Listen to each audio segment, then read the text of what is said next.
와, 이거는 일생일대의 기회입니다. 나도 못 해본 거라 그거는. 이런 기회는 진짜 말 그대로 하늘이 주는 기회지. 최초로 세계 통합 타이틀 매치가 잡혔습니다. 그것도 한일전입니다.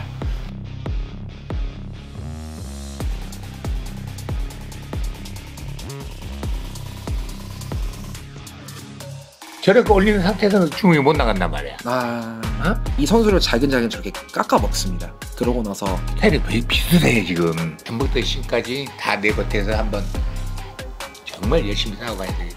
그러면은 좋은 결과는 당연히 오는 거고. 네네.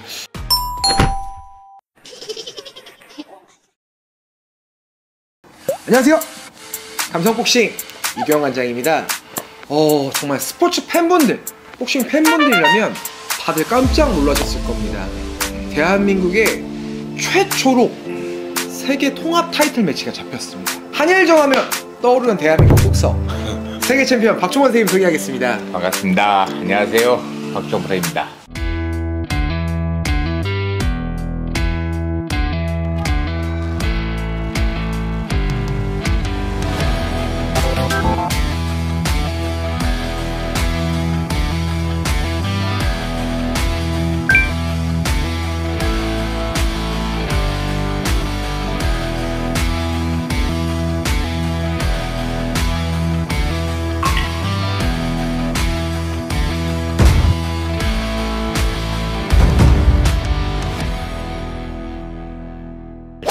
정말 어떻게 보면 하늘이 주신 기회라고 생각이 들 정도로 샘 굿맨이라는 선수가 원래 이노우 선수랑 붙기로 했거든요. 근데 부상으로 실패가 됐어요. 그러고 나서 이 통합 타이틀전을 대한민국의 김예준 선수가 잡았습니다.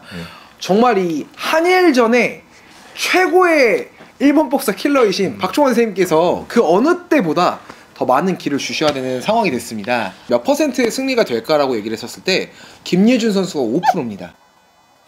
아, 맞네.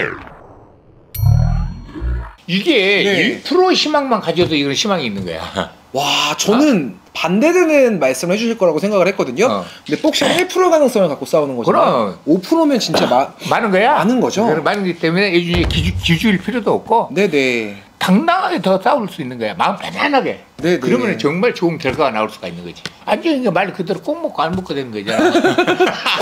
김유준 선수에 대한 설명을 한번 해드리겠습니다. 김유준 선수는 현재 33살이고요.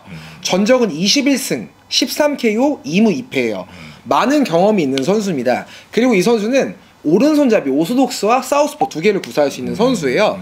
그리고 WBC 유스 챔피언, 그 다음에 IBF 아시아 챔피언 3차 방어전까지 성공한 선수고요. 오소독스를 하다가 어깨 부상으로 인해서 어깨가 탈구돼서 수술을 했어요. 그래서 사우스포로 바꿨는데 이 선수의 스타일을 제가 봤을 때는 그 약간 흑인 리듬의 복싱 있지 않습니까? 상대가 준비할 때 예측불허한 약간 허를 찌르는 공격을 통해서 상대를 서서히 깎아가는 그런 복서거든요. 그래서 그런 부분이 조금 더 매력이 있는 것 같습니다. 저렇게 약간 상대방의 힘을 이용해서 때리는 펀치를 많이 잘 치는 선수고요.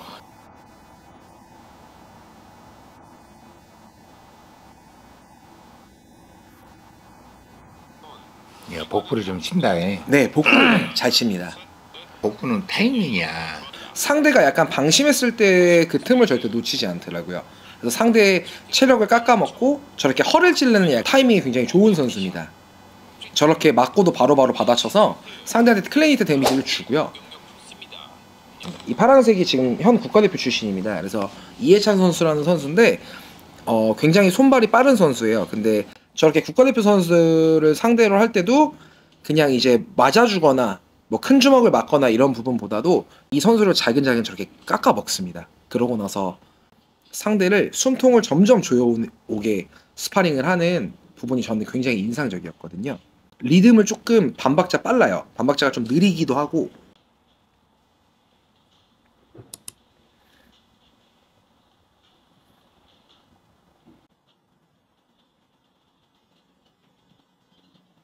카바가 많이 떨어지지 있지 않아? 네네. 그거 왜 저렇게 떨어지는지 알아? 어떤 부분일까요? 그만큼 순발력이 있다는 얘기야, 본인이. 타이밍 싸움에 자신이 있으니까. 네. 그게 굉장히 지금 빠르잖아. 네. 나 같은 경우도 보면 사람들 항상 하면 카바 때문에 사람들 진짜 걱정을 많이 하잖아. 때리기가 쉬운 것 같지만 더 못 때리는 거야. 아, 카바를 내리고 있으면요. 아니 손이 어디서 어떻게 나올지는 모르니까. 아, 예측할 수가 없으니까. 그래. 네. 근데 이 선수는 되게 정교하기까지도 해요. 이 선수가 주먹을 내면서도 확신을 못 갖게끔 제압을 하는 느낌이 저는 이 스파링을 보면서 느껴지더라고요. 이제 배우기는 권투는 정식으로 배워야 되고 네. 자기만의 특기를 만들어야 되는 거야. 그래야 올라갈 수 있는 거야. 꼭 시킨 대로 되는 게 절대 아니고 네. 하나를 가르치면 자기 걸로 만드는 게 선수야 또. 네. 이거 예준이 같은 경우는 저렇게 카바 저렇게 올리는 상태에서는 주먹이 못 나간단 말이야. 카바를 내려야만이 상대 넣은 거를 받을 수 있고 하는 스타일로 지금 자연스럽게 그죠. 그만큼 저기 굉장히 눈이 좋구만. 눈이 좋죠. 네.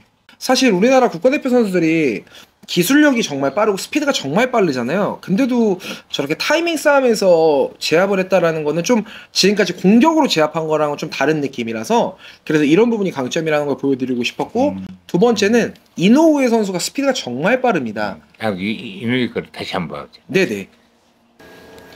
이 선수는 워킹 스텝으로 경기를 풀어가다가 공격을 할 때는 이제 점핑 스텝을 통해서 사이드를 잡고 순간적인 타이밍으로 아예 잠재워 버립니다. 그냥 아예 재워버려요. 그리고 순간적으로 주먹이 나가는 각도도 굉장히 짧고 정교합니다. 세계복싱계에서는 이 선수를 괴물이라고 불러요. 스타가 되려면 이런 선수를 잡아야만 되는 거야. 네네. 그래서 뭐 예를 할 필요가 없는 거야. 이노우에 선수 같은 경우는 네. 예준이하고 비슷해. 스타일이 자체가 서로 순발력들이 좋다 이 말이야. 네네. 그러면은 서두를 필요가 없는 거지. 서두르지 말고 해야 된다고. 네. 이노우에 선수 같은 경우는 순발력이 좋잖아. 더 그만큼 많이 또 큰 시합을 해봤고. 네. 예준이 같은 경우는 큰 시합을 못 해봤잖아. 여기다 당황하지 말고 네. 마음가짐 그대로 기회가 한 번이라도 많이 경우에 1라운드라든가 초반에 어떻게 하다 보면 다운을 치겠다. 네. 그러면 그 기회를 절대 놓쳐서는 안 되는 거야. 라운드를 생각하지 말고. 네. 근데 그 라운드를 정해놓으면 안 돼. 12라운드를 무조건 다 뛴다고 생각을 해야 돼. 본인은. 무슨 말인지 알아? 네. 근데 1라운드가 끝날 수 있고 2라운드가 끝날 수 있다 이 말이야. 예준이도 보니까 스피드가 좋기 때문에 네네. 뒤지지 않다고. 일본 선수 별거 아니야 알고 보면. 부딪히면 우리 꼬라지가 있어. 한국 선수들. 우리 한국 선수들 꼬라지가 있어. 안 진다는 거. 왜 저 일본 선수한테? 근데 일본 선수의 벽이 너무 높아 보입니다. 근데 아니 벽이 넓다 하니까 그러는 거야. 그치. 왜 높아? 우리 한국 선수부터 약해. 알고 보면 맞으면은.